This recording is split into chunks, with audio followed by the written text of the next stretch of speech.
أعوذ بالله من الشيطان الرجيم. بسم الله الرحمن الرحيم.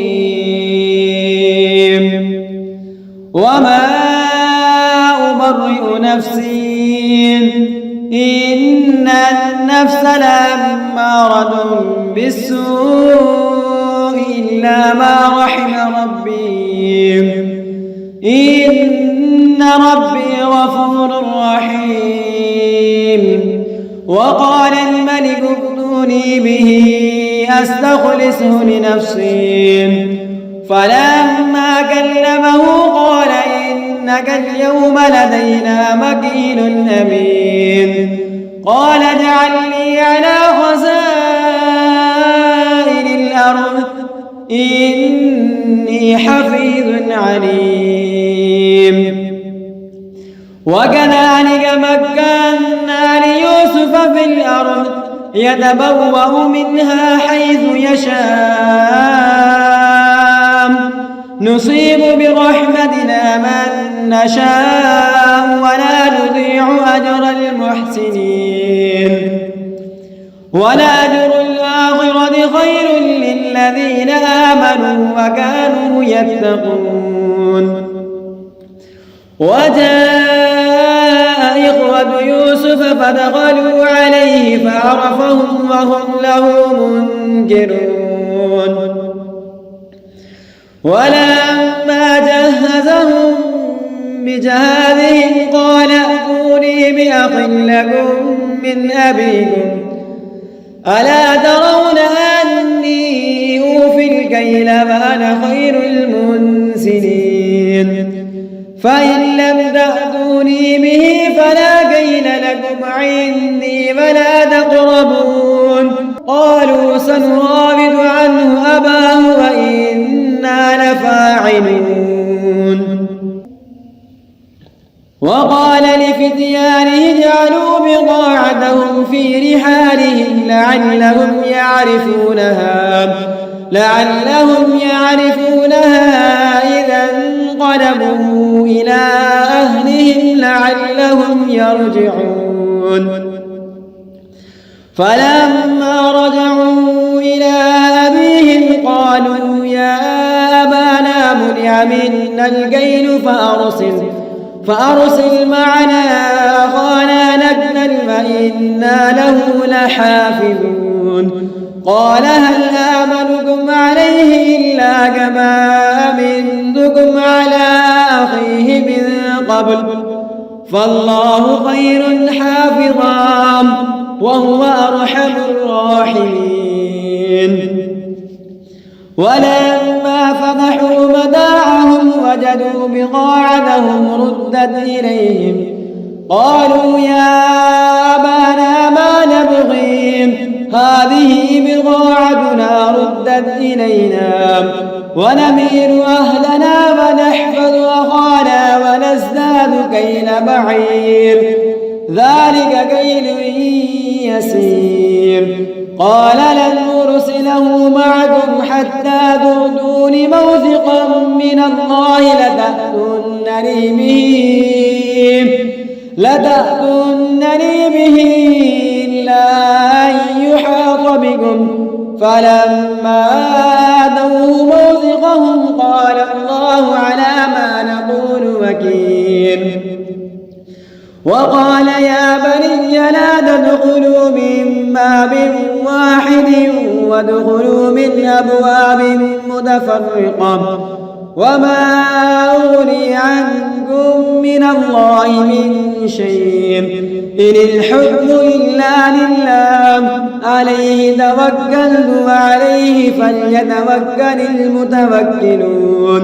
ولما دخلوا من حيث أمرهم أبوهم ما كان يغني عنهم من الله من شيء إلا حاجة في نفس يعقوب قضاها وإنه لذو علم لما علمناه ولكن أكثر الناس لا يعلمون. ولما دخلوا على يوسف آوى إليه أخاه قال إني أنا أخوك فلا تبتئس بما كانوا يعملون. فلما جهزهم بجهازهم جعل السقاية في رحل أخيه ثم أذن مؤذن أيتها العير إنكم لسارقون. قالوا وأقبلوا عليهم ماذا تفقدون؟ قالوا نفقد سواع الملك ولمن جاء به حمل بعير وأنا به زعيم. قالوا تالله لقد علمتم ما جئنا لنفسد في الأرض وما كنا سارقين. قالوا فما جزاؤه إن كنتم كاذبين. قالوا جزاؤه من وجد في رحله فهو جزاؤه كذلك نجزي الظالمين. فبدأ بأوعيتهم قبل وعاء أخيه ثم استخرجها من وعاء أخيه كذلك كدنا ليوسف ما كان ليأخذ أخاه في دين الملك إلا أن يشاء الله نرفع درجات من نشاء وفوق كل ذي علم عليم. قالوا إن يسرق فقد سرق أخ له من قبل فأسرها يوسف في نفسه فلم يبدها لهم قال أنتم شر مكانا والله أعلم بما تصفون. قالوا يا أيها العزيز إن له أبا شيخا كبيرا فخذ أحدنا مكانه إنا نراك من المحسنين. قال معاذ الله أن نأخذ إلا من وجدنا متاعنا عنده إنا إذا لظالمون. فلما استيئسوا منه خلصوا نجيا قال كبيرهم ألم تعلموا أن أباكم قد أخذ عليكم موثقا من الله ومن قبل ما فرطتم في يوسف فلن أبرح الأرض حتى يأذن لي أبي أو يحكم الله لي وهو خير الحاكمين. ارجعوا إلى أبيكم فقولوا يا أبانا إن ابنك سرق وما شهدنا إلا بما علمنا وما كنا للغيب حافظين. واسأل القرية التي كنا فيها والعير التي أقبلنا فيها وإنا لصادقون. قال بل سولت لكم أنفسكم أمرا فصبر جميل عسى الله أن يأتيني بهم جميعا إنه هو العليم الحكيم. وتولى عنهم وقال يا أسفا على يوسف وابيضت عيناه من الحزن فهو كظيم. قالوا تالله تفتأ تذكر يوسف حتى تكون حرضا أو تكون من الهالكين. قال إنما أشكو بثي وحزني إلى الله وأعلم من الله ما لا تعلمون. يا بني اذهبوا فتحسسوا من يوسف وأخيه ولا تيأسوا من روح الله إنه لا ييأس من روح الله إلا القوم الكافرون. فلما دخلوا عليه قالوا يا أيها العزيز مسنا وأهلنا الضر وجئنا ببضاعة مزجاة فأوف لنا الكيل وتصدق علينا إن الله يجزي المتصدقين. قال هل علمتم ما فعلتم بيوسف وأخيه إذ أنتم جاهلون؟ قالوا وإنك لأنت يوسف؟ قال أنا يوسف وهذا أخي قد من الله علينا إنه من يتق ويصبر فإن الله لا يضيع أجر المحسنين. قالوا تالله لقد آثرك الله علينا وإن كنا لخاطئين. قال لا تثريب عليكم اليوم يغفر الله لكم وهو أرحم الراحمين. اذهبوا بقميصي هذا فألقوه على وجه أبي يأت بصيرا وأتوني بأهلكم أجمعين. ولما فصلت العير قال أبوهم إني لأجد ريح يوسف لولا أن تفندون.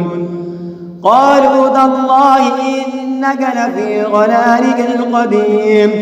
فلما أن جاء البشير ألقاه على وجهه فارتد بصيرا قال ألم أقل لكم إني أعلم من الله ما لا تعلمون؟ قالوا يا أبانا استغفر لنا ذنوبنا إنا كنا خاطئين. قال سوف أستغفر لكم ربي إنه هو الغفور الرحيم. فلما دخلوا على يوسف آوى إليه أبويه وقال ادخلوا مصر إن شاء الله آمنين.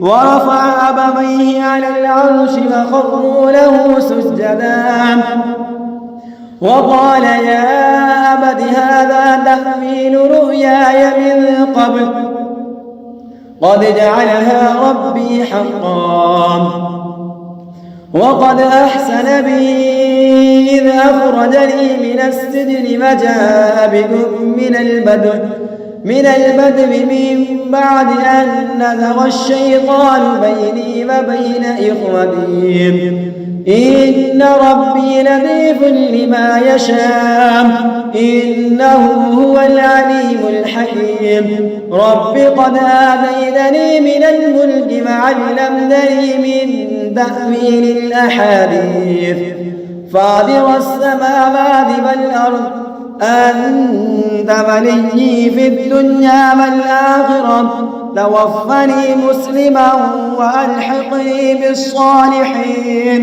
ذلك من أنباء الغيب نوحيه إليك وما كنت لديهم إذ أجمعوا أمرهم وهم يمكرون.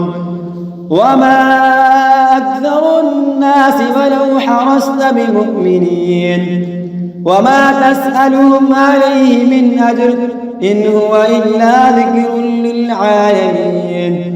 وكأي من آية في السماوات والأرض يمرون عليها وهم عنها معرضون. وما يؤمن أكثرهم بالله إلا وهم مشركون. أفأمنوا أن تأتيهم غاشية من عذاب الله أو تأتيهم الساعة بغتة وهم لا يشعرون. قل هذه سبيلي أدعو إلى الله على بصيرة أنا ومن اتبعني وسبحان الله وما أنا من المشركين. وما أرسلنا من قبلك إلا رجالا نوحي إليهم من أهل القرى أفلم يسيروا في الأرض انظروا كيف كان عاقبة الذين من قبلهم ولدار الآخرة خير للذين اتقوا أفلا تعقلون حتى إذا استيأس الرسل وظنوا أنهم قد كذبوا جاءهم نصرنا فنجي من نشاء ولا يرد بأسنا عن القوم المجرمين لقد كان في قصصهم عبرة لأولي الألباب ما كان حديثا يفترى ولكن تصديق الذي بين يديه وتفصيل كل شيء وهدى ورحمة لقوم يؤمنون. بسم الله الرحمن الرحيم. ألف لام ميم را تلك آيات الكتاب والذي أنزل إليك من ربك الحق ولكن أكثر الناس لا يؤمنون. الله الذي رفع السماوات بغير عمد ترونها ثم استوى على العرش فسخر الشمس والقمر كل يجري لأجل مسمى يدبر الأمر يفصل الآيات لعلكم بلقاء ربكم توقنون. وهو الذي مد الأرض وجعل فيها رواسي وأنهارا ومن كل الثمرات جعل فيها زوجين اثنين يغشي الليل النهار إن في ذلك لآيات لقوم يتفكرون. وفي الأرض قطع متجاورات وجنات من أعناب وزرع ونخيل صنوان وغير صنوان يسقى بماء واحد ونفضل بعضها على بعض في الأكل إن في ذلك لآيات لقوم يعقلون. وإن تعجب فعجب قولهم أإذا كنا ترابا أإنا لفي خلق جديد أولئك الذين كفروا بربهم وأولئك الأغلال في أعناقهم وأولئك أصحاب النار هم فيها خالدون. ويستعجلونك بالسيئة قبل الحسنة وقد خلت من قبلهم المثلات وإن ربك لذو مغفرة للناس على ظلمهم وإن ربك لشديد العقاب. ويقول الذين كفروا لولا أنزل عليه آية من ربه إنما أنت منذر ولكل قوم هاد. الله يعلم ما تحمل كل أنثى وما تغيض الأرحام وما تزداد وكل شيء عنده بمقدار. عالم الغيب والشهادة الكبير المتعال. سواء منكم من أسر القول ومن جهر به ومن هو مستخف بالليل وسارب بالنهار. له معقبات من بين يديه ومن خلفه يحفظونه من أمر الله.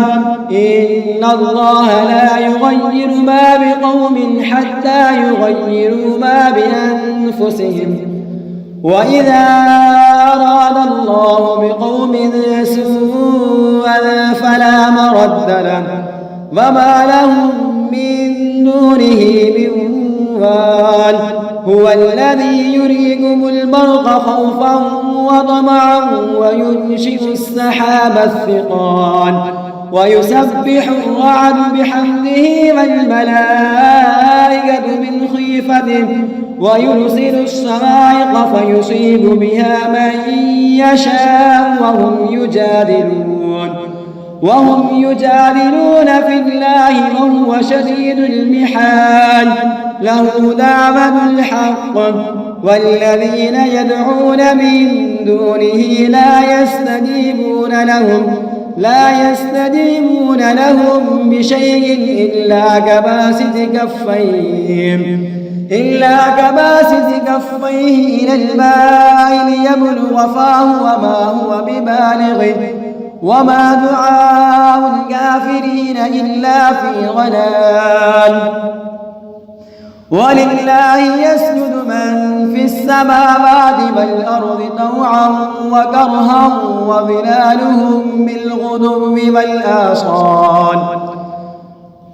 قل من رب السماوات والأرض قل الله. قل أفاتخذتم من دونه أولياء لا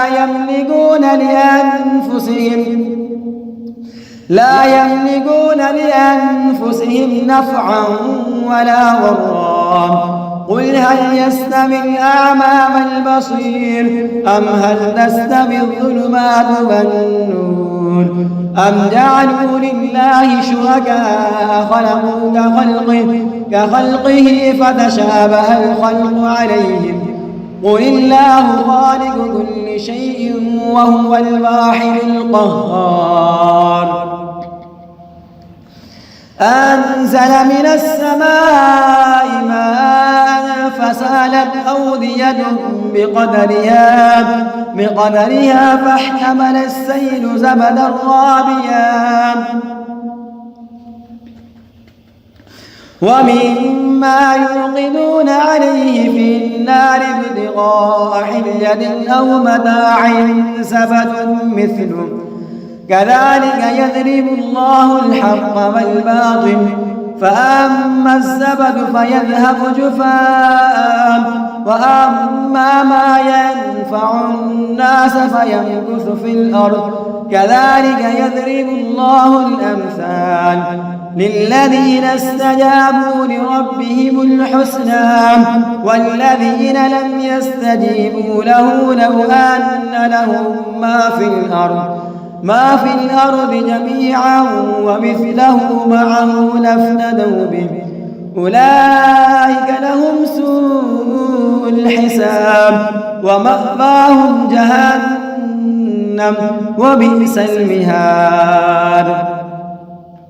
أفمن يعلم أنما أنزل إليك من ربك الحق كمن هو أعمى إنما يتذكر أولو الألباب الذين يوفون بعهد الله ولا ينقضون الميثاق والذين يصلون ما أمر الله به أن يوصل ويخشون ربهم ويخافون سوء الحساب والذين صبروا ابتغاء وجه ربهم وأقاموا الصلاة وأنفقوا مما رزقناهم سرا وعلانية ويدرؤون بالحسنة السيئة أولئك لهم عقبى الدار جنات عدن يدخلونها ومن صلح من آبائهم وأزواجهم وذرياتهم والملائكة يدخلون عليهم من كل باب سلام عليكم بما صبرتم فنعم عقبى الدار. والذين ينقضون عهد الله من بعد ميثاقه ويقطعون ما أمر الله به أن يوصل ويفسدون في الأرض أولئك لهم اللعنة ولهم سوء الدار. الله يبسط الرزق لمن يشاء ويقدر وفرحوا بالحياة الدنيا وما الحياة الدنيا في الآخرة إلا متاع. ويقول الذين كفروا لولا أنزل عليه آية من ربه قل إن الله يضل من يشاء ويهدي إليه من أناب. الذين آمنوا وتطمئن قلوبهم بذكر الله ألا بذكر الله تطمئن القلوب. الذين آمنوا وعملوا الصالحات طوبى لهم وحسن مآب. كذلك أرسلناك في أمة قد خلت من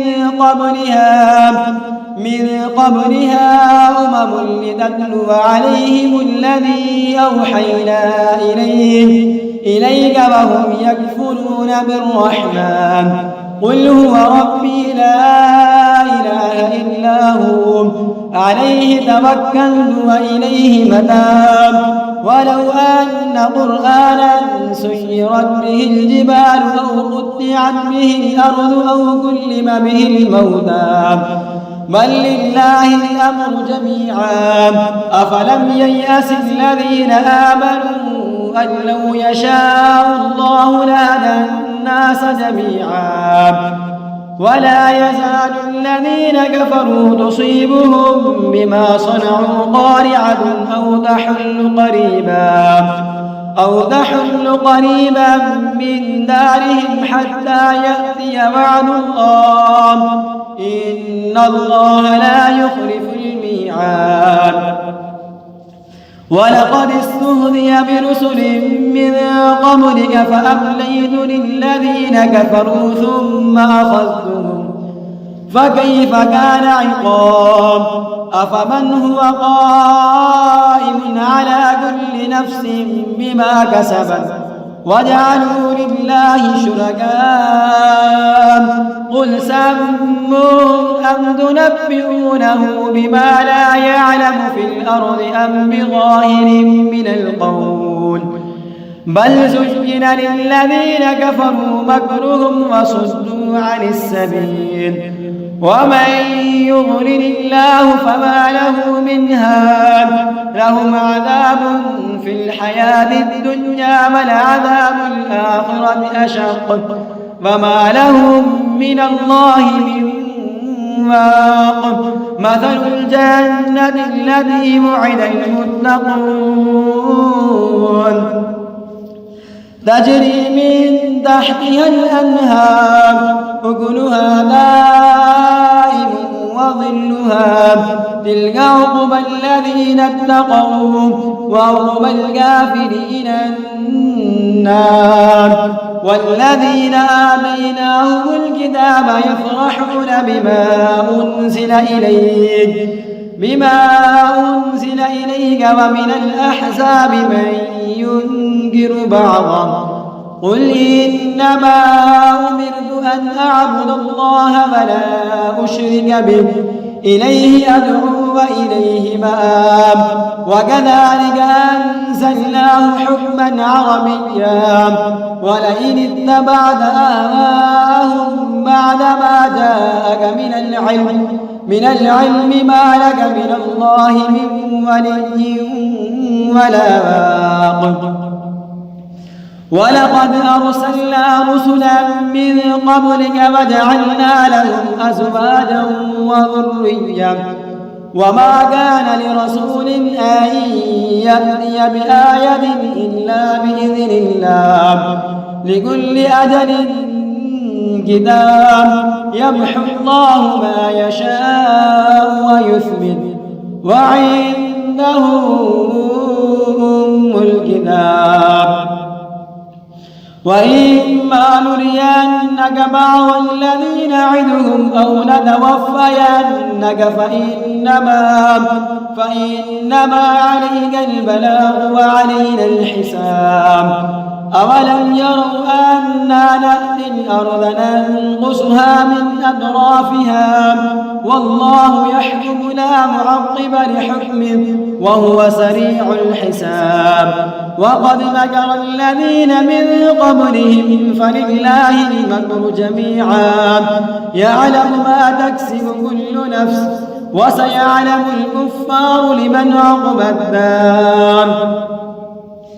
ويقول الذين كفروا لست مرسلا قل كفى بالله شهيدا بيني وبينكم ومن عنده علم الكتاب. بسم الله الرحمن الرحيم. ألف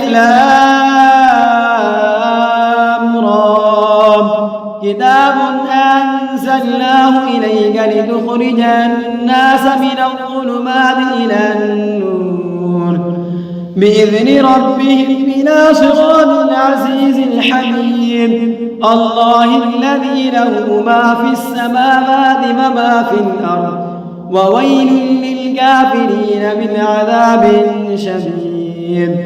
الذين يستحبون الحياة الدنيا على الآخرة ويصدون عن سبيل الله ويبغونها عوجا أولئك في ضلال بعيد. وما أرسلنا من رسول إلا بلسان قومه ليبين لهم فيضل الله من يشاء ويهدي من يشاء وهو العزيز الحكيم. ولقد أرسلنا موسى بآياتنا أن أخرج قومك من الظلمات إلى النور وذكرهم بأيام الله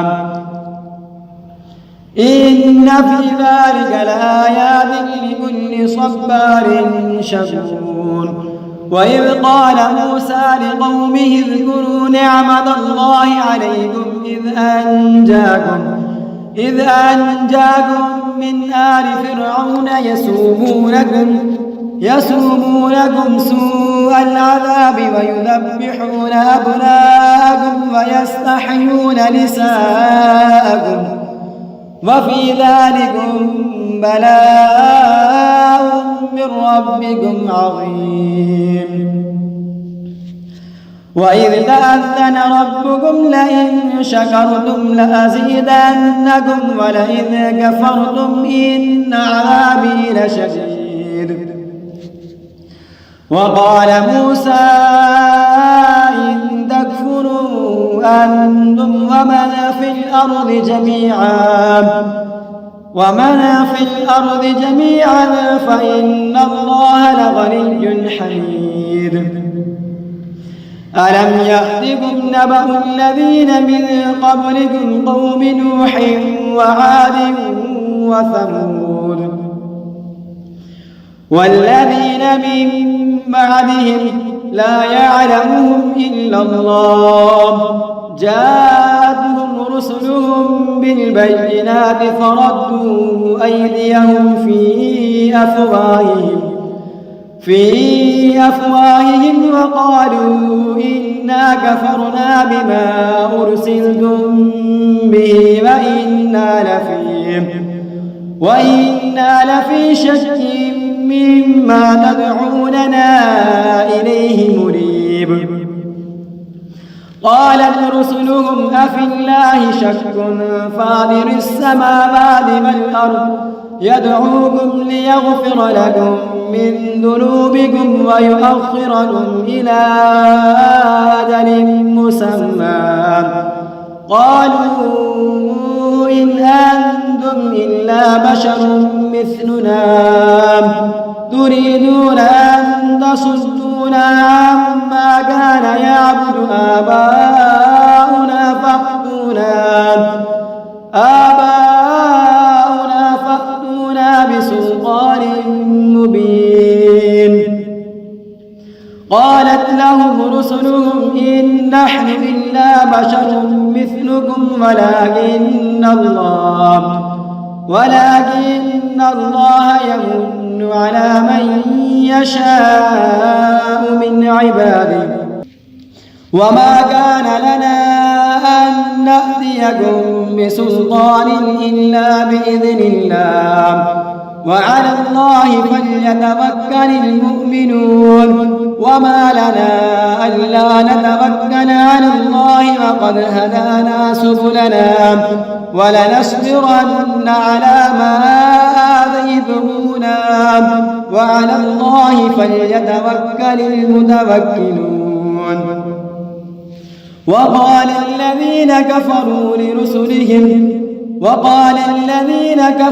لرسلهم لنخرجنكم من أرضنا أو لتعودن في ملتنا فأوحى إليهم ربهم لنهلكن الظالمين ولنسكننكم الأرض من بعدهم ذلك لمن خاف مقامي وخاف وعيد واستفتحوا وخاف كل جبار عنيد من ورائه جهنم ويسقى من ماء صديد يتجرعه ولا يكاد يسيغه ويأتيه الموت من كل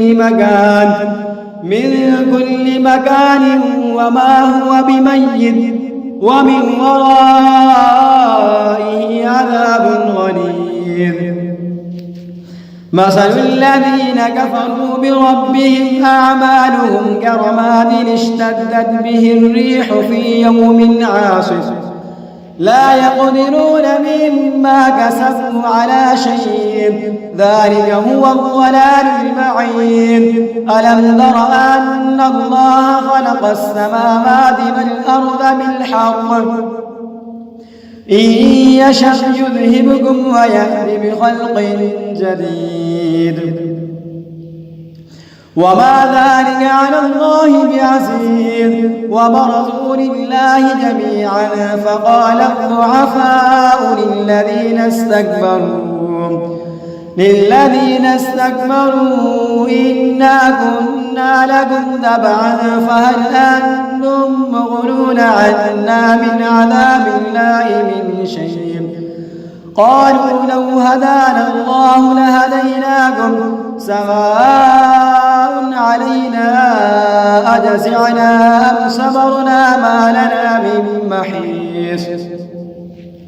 وقال الشيطان لما قضي الأمر إن الله وعدكم وعد الحق ووعدتكم فأخلفتكم وما كان لي عليكم من سلطان إلا أن دعوتكم فاستجبتم لي فلا تلوموني ولوموا أنفسكم ما أنا بمصرخكم وما أنتم بمصرخي إني كفرت بما أشركتمون من قبل إن الظالمين لهم عذاب أليم. وأدخل الذين آمنوا وعملوا الصالحات جنات تجري من تحتها الأنهار خالدين فيها بإذن ربهم تحيتهم فيها سلام. ألم تر كيف ضرب الله مثلا كلمة طيبة كشجرة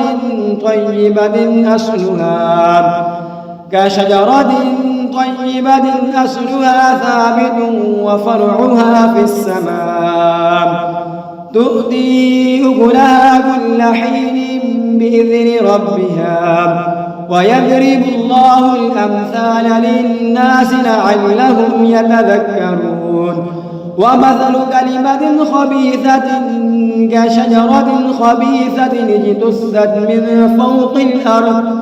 من فوق الأرض ما لها من قرار يثبت الله الذين آمنوا بالقول الثابت في الحياة الدنيا وفي الآخرة ويذل الله الظالمين ويفعل الله ما يشاء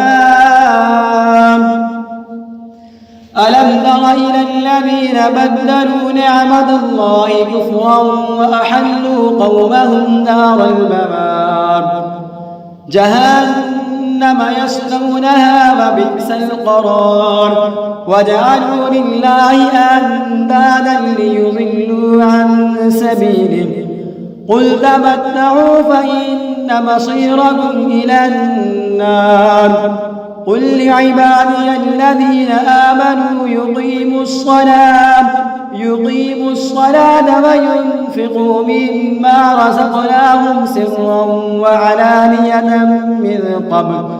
وعلانية من قبل أن يأتي يوم لا بيع فيه ولا خلال الله الذي خلق السماوات والأرض وأنزل من السماء ماء